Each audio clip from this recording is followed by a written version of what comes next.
Hello, I'm Waqar Rizvi, and this is Scope. In the first segment of today's show, we're going to discuss the European Action Day against Islamophobia, which just passed us by a number of days ago. It was on September 21st. And we're going to hone in on Muslim women in Europe, especially those women in Belgium and the Netherlands who bear the brunt of Islamophobia in those respective countries. Now, we've spoken in the past on this show about Islamophobia in countries like the UK and France at length, but we haven't spoken about Islamophobia as much in detail in other countries, such as I said, Belgium and the Netherlands. Now, in Belgium, Muslim women were 90.6% of victims of Islamophobia in 2019. That's according to the Collectif contre l'Islamophobie en Belgique, which is known by CCIB, its abbreviation.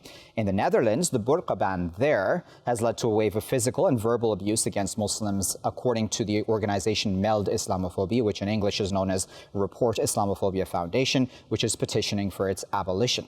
So let's discuss that a bit further with our esteemed guests who are joining us now. Joining us from Brussels is Othman and Hammouchi, who is an author and philosopher. Joining us from Leiden in the Netherlands is Rehma Bavelaar, who is a co-founder and board member of Report Islamophobia. Rehma and Othman, thank you both for your time today. Rehma, let me start with you. Let's start with this issue of the burqa ban in the Netherlands. How has this affected how Muslim women are able to go about their daily lives? How are they treated? How have they been treated differently ever since this ban came into place? Hi, and thank you for having me. Actually, I want to start by saying that we have started reporting on Islamophobia and collecting reports from Muslims who experience discrimination since 2015. So violence and discrimination against Muslim women is not something new, of course. Even before this burqa ban, we recorded, structural discrimination against women, especially in the public sphere. But of course, since the burqa ban, the nature of that violence and the nature of exclusion has shifted a bit. And of course, since it was introduced last year, there has been an increase of particular attacks on women who wear the face veil. And of course, the other types of discrimination have continued alongside that. Othman, tell us about the situation in Belgium. 90.6% of victims in 2019 of Islamophobia were women. That's a very high number, isn't it? Well, yes, but I would like to stress the different nature of Islamophobia in Belgium versus the Anglo-Saxon countries. So you mentioned Great Britain, but this could also be said of the United States. In these countries, the source of Islamophobia tends largely to be individuals who are bigoted against Muslims, whereas in Belgium, and in the Netherlands to a certain extent, but in Belgium especially, the source is the government. So, for instance, in Belgium, we have a headscarf ban in schools, both for students and for teachers, and there is a ban on the headscarf behind desks and such in government jobs. There is also a ban on the burqa in all places, and a ban on the burkini, which is a garment used to swim in for women who want to cover their bodies. So this is all from the government, and of course, if we shift away from looking strictly at women, you also have a ban on halal slaughter, which is being fought at the European Court of Justice together with the Jewish community, and you have a very strong attempt to ban Islamic schools. So in Belgium, the constitution guarantees the right of any individual or group based on a philosophical persuasion to found a school, and this has been done by Christians and by Jews and by non-religious groups as well. But this is being denied Muslims, due to, and this is said explicitly by politicians in Belgium, that they don't want Islamic schools, that they think Islam is incompatible with Western values, right, etc. So, we have to recognize this Islamophobia is not necessarily limited to bigoted individuals. It comes from the government in Belgium.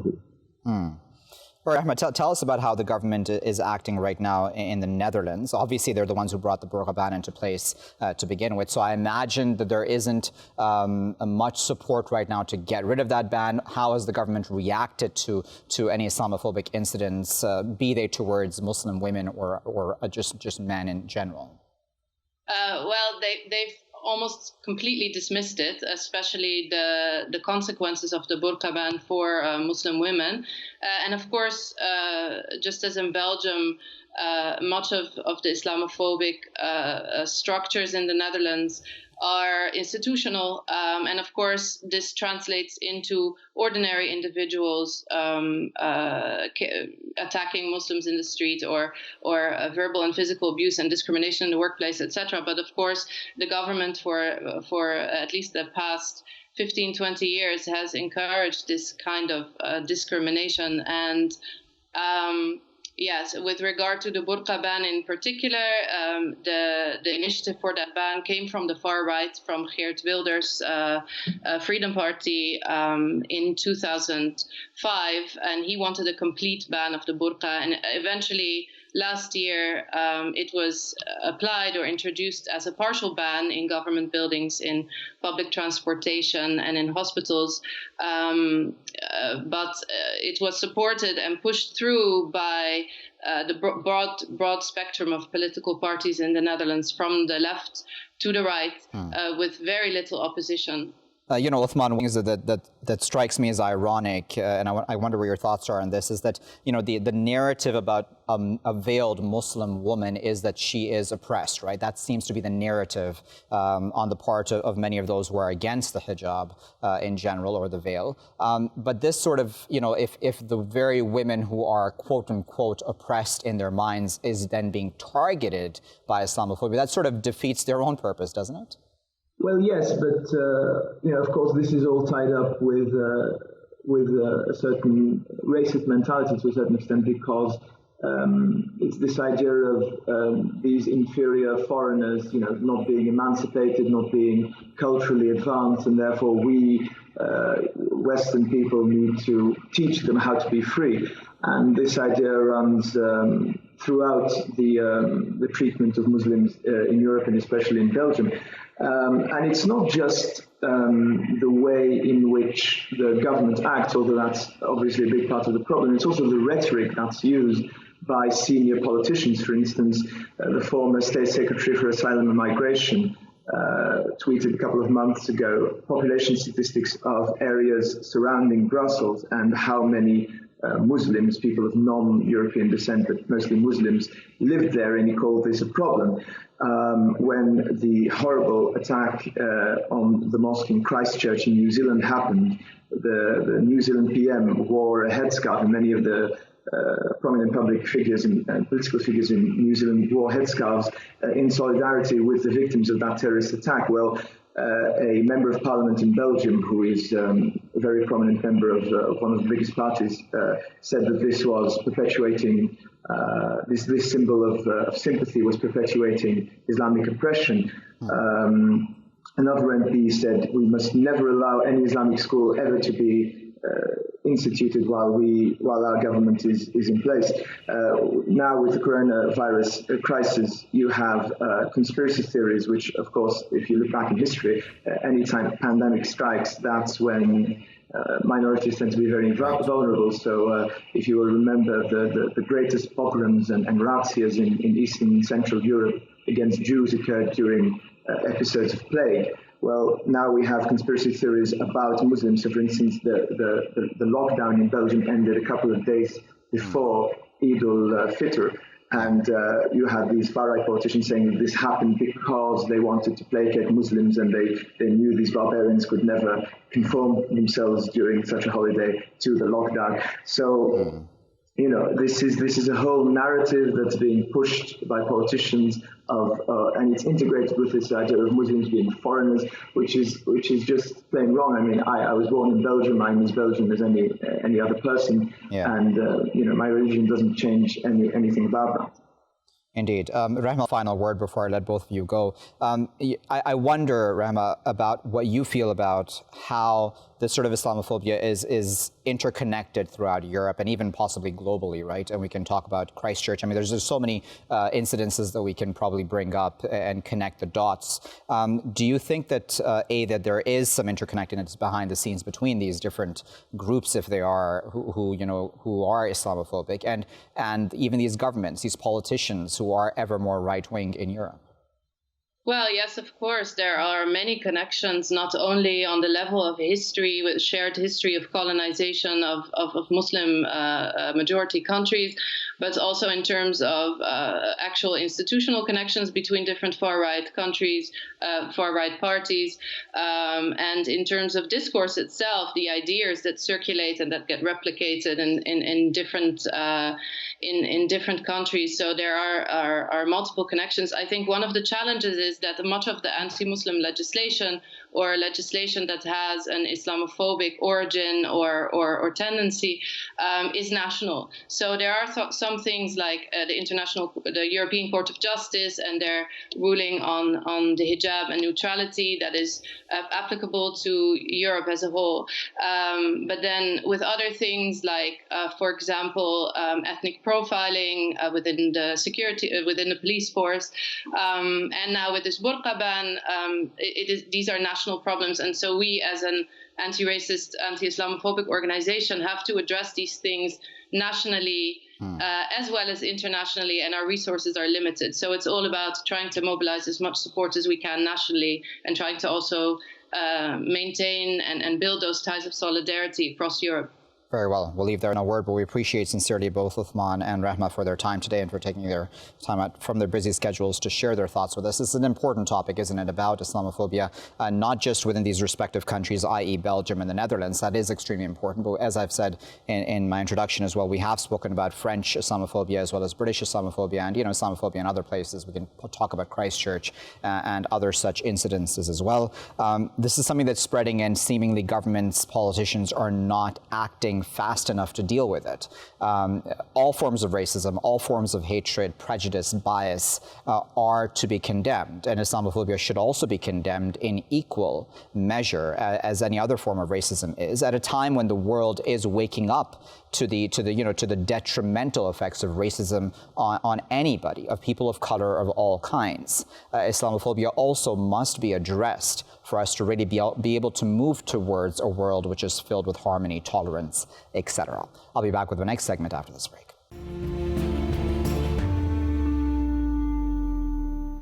Welcome back, viewers. You're still here in Scope with me, Waqar Rizvi. In this segment, we're going to discuss the United Nations General Assembly, which, as we speak, is still ongoing, in fact. And we've had world leaders speaking so far at the United Nations, 99% of them, of course, speaking virtually because of the pandemic.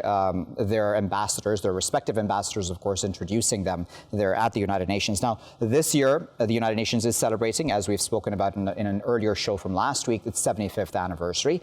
But the world seems ever more divided right now, right, when it comes to some major issues around the world. So we can probably pick out quite a few of them. But Donald Trump's speech, especially, really came like he was dropping bombs, right? So it's 7 minutes of him basically just scolding the world and certain countries, which are seen as adversaries of the United States, about various issues, be it the coronavirus or other such matters as well. But that doesn't mean that it was just Donald Trump who picked a fight. There were a number of other leaders who did so as well. What does this mean then for the United Nations? What does this mean for international cooperation? What does this mean for geopolitics? I mean, it seems like we've entered an era where there is even less chance of working together to resolve the world's issues. Or maybe I'm wrong. Maybe I'm simply too pessimistic at this time about where things are heading at this time. Let's discuss all of the above a bit further. We're now joined by Dr. Matteo Garavoglia, who is a research associate at the Center for International Studies at the University of Oxford. He's currently joining us from Berlin. Joining us from The Hague in the Netherlands is Dr. Alanna O'Malley, who is the chair and professor of United Nations Studies in Peace and Justice at Leiden University. Alanna and Matteo, thank you both for your time today. Alanna, let me start with you. Just as an overview, I mean, what have you seen so far at the United Nations this year? Am I right to say that we're seeing a world which is ever more divided right now on some really major issues? I mean, the most basic of them being the pandemic and the response to it. Right. So we do see that the United Nations hasn't performed incredibly well politically when it comes to cooperation around COVID-19. But on the other hand, of course, COVID-19 is an unknown global pandemic. And what we saw actually released on the 16th of September, and it was talked about quite a lot on Monday, was this new UN 75 Declaration of Cooperation. So this is an effort to really reiterate a kind of a reinvigorated multilateralism through the United Nations organs. So this is the political level where there has been kind of a struggle to get good political cooperation around generating an effort towards managing the pandemic. But on the other hand, what we have also seen is that the pandemic has exemplified very well the importance and, in fact, how essential it is for countries to cooperate with regard to these massive global problems and global challenges. And the national crises that we see in almost every one of the 193 member states of the United Nations in trying to deal with the crisis has, I think, produced a new and revigorated attention towards the importance of multilateral cooperation within and without the United Nations organs. But then, Matteo, when you have the world's superpower, I mean, it's still arguably the one that gets to call many of the shots, such as the United States coming in all guns blazing, right? That sort of, creates a lot of pessimism about the possibility of how successful any multilateral efforts will be.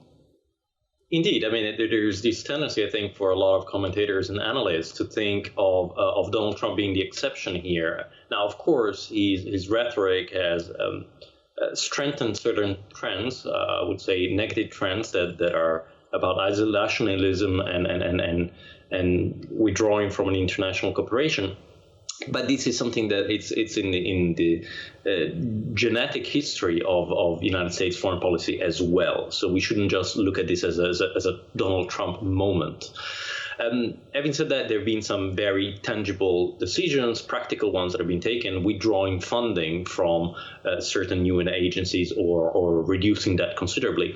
And some other countries around the globe have stepped up and pledged additional resources for some UN agencies. But I think here, the point that we're missing is that there's a broader challenge here. The United Nations is the best we have when it comes to international cooperation, but it is not fit for purpose. We have to think this is an institution that was set up after World War II, and the world is very different in that respect. So it is necessary to think about comprehensive reforms in terms of governance of the United Nations. For instance, by changing its membership to the Security Council, possibly not giving veto powers to all members of a renewed Security Council. But of course, there are countries that wish to have a top spot at the table there. I'm thinking of India, which of course could be challenging for Pakistan, or in Europe, Germany. And this falls within a much broader discussion of whether it still makes sense for France and the United Kingdom to have veto power within the Security Council, or whether, on the other hand, the European Union should take over in that respect from France and possibly the UK, now difficult situation with Brexit, to open up positions for other countries. We can think also Brazil in that respect, or Japan or Indonesia.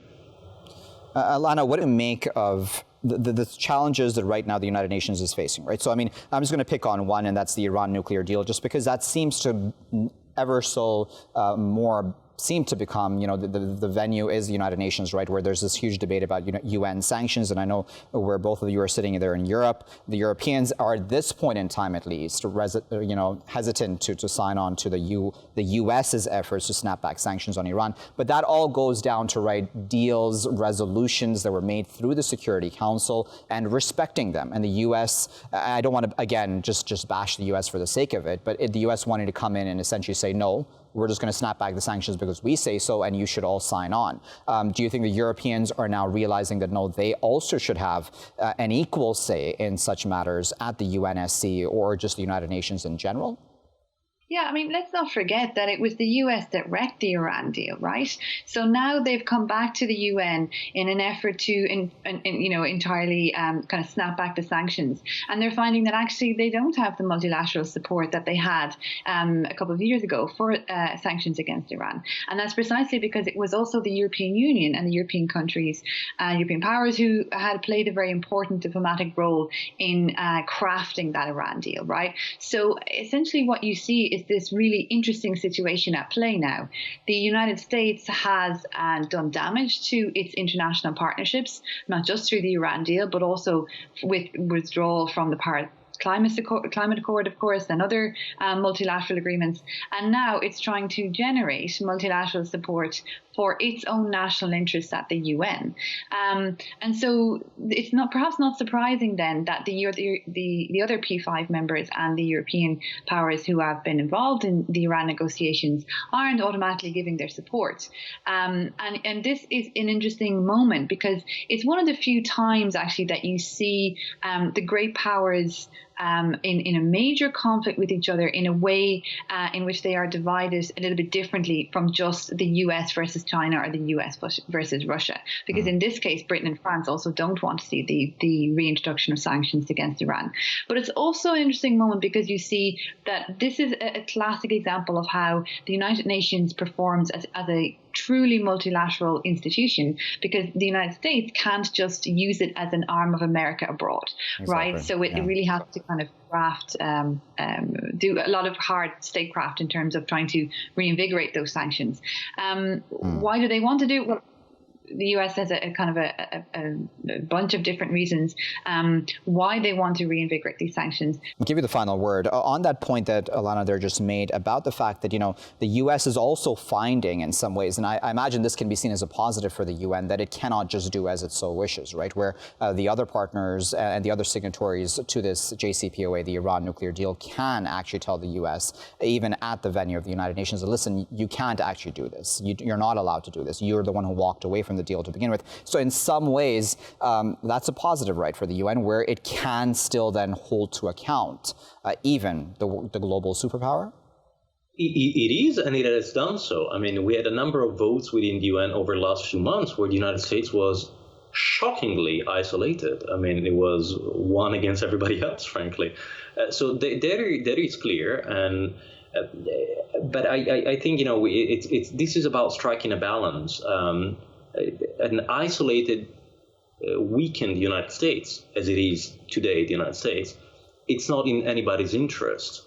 What we need to see, and what I think we will inevitably see, it's just a matter of when, I don't think it's a matter of if, is a new constellation, a rearrangement of the system of global governance within the United Nations and beyond, that shifts effectively from what was a bipolar world and then briefly for a couple of decades a unipolar world led by the United States to a multipolar world where you'll have as a minimum the United States, China and Europe calling the shots, but also some other major regional powers. So I don't think we should celebrate the situation we're in, but we need to move fast to reinvent our global governance architecture for the future. Very well. We'll leave it there at that. But of course, we do sincerely appreciate both Matteo and Alanna for taking their time out of their schedules to speak to us and share their thoughts with us on the UN General Assembly, which is, as I said, currently continuing as we're speaking right now. Global leaders have essentially already proven the divisions that exist internationally at this point in time on major issues, be it the pandemic, be it the Iran nuclear deal, etc. Is the United States isolated? I mean, as Matteo there said, yes, it is, seemingly, on the vote, especially about the Iran nuclear deal. But on other issues, it is not. And it still very much gets to call the shots in many regards because of the influence that it holds over the rest of us around the world, right? Be it through its economy, be it through its soft power. I mean, the list is already endless. And as Alanna there said, the normalization, quote unquote, of ties between Israel and Bahrain and Israel and the United Arab Emirates have been seen, at least domestically in the U.S., as major wins for Donald Trump. So is he trying to ride on that wave, continuing, of course, bashing the United Nations, continuing to bash China and other such powers around the world as well? What does that then mean for international cooperation going forward? I'll be back with my final segment after this break.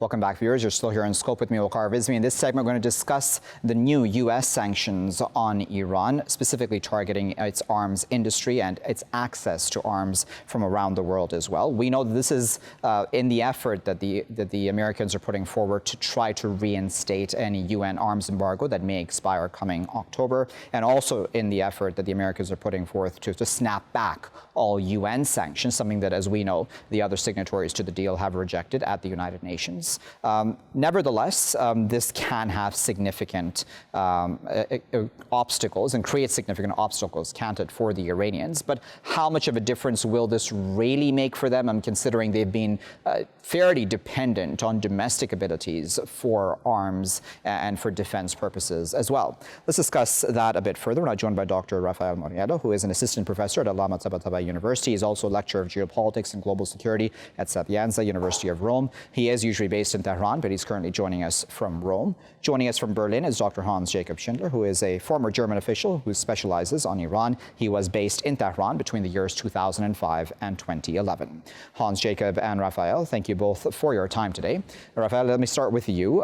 What do you make of these new sanctions?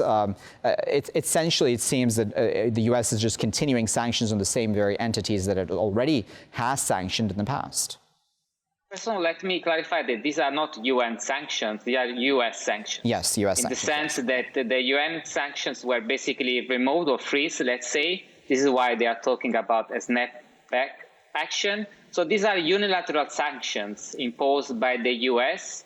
They are not new sanctions. They are the same sanctions we have been seeing in the last 2 decades, I would say. So the same people, the defense industry in Iran, which is nationally based. So people that do not have assets outside of Iran, basically that do not have assets in general. I mean, they're not very rich. So they are just a political move from President Trump, a way of the elections, where he wants to point out once again that he has very clearly Iran in mind. This is a message that is both politically in terms of the elections, but also to the regional, let's say, friends of Trump, the Emirates, Bahrain, Saudi Arabia, Israel. So they do not affect the internal dynamics in the Islamic Republic of Iran. As you were saying correctly, Iran has its own arms industry. And I don't see Iran buying much weapons once in a month's time, us following the GCPOA, the arms embargo will be lifted, because it will be lifted. These are all U.S. sanctions. They have effect, but they are not international sanctions. So they are not valid under international law.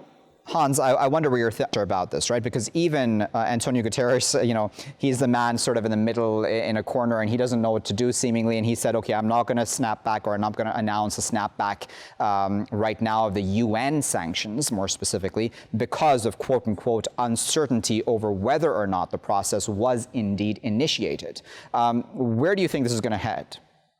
Well, it's very puzzling why the Americans would try to go the UN route to, snap back sanctions that have very little, and I agree with Raffaele here, very little actual practical consequences. Of course, there's also Iran arms exports that would become possible once the sanctions are relieved, because it was clear in the UN route that it's very difficult to leave formally agreement in 2018 and then in 2020 argue that you want to use some of the provision of the very same agreement that you left, and the Security Council resolution that by the letter of the law America is violating since May 2018 with the reinstatement of the sanctions, that anyone would actually go for this. The only interpretation that makes sense for this move, as Raffaele said, is the US election, but also I think another attempt to let the Iranian side move away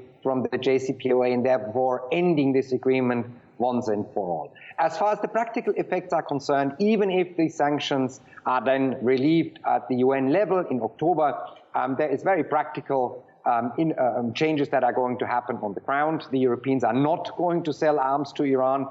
If the Russian and the Chinese manufacturers want to sell arms from Iran, they are not going to be deterred by US sanctions either. So it is a real political move.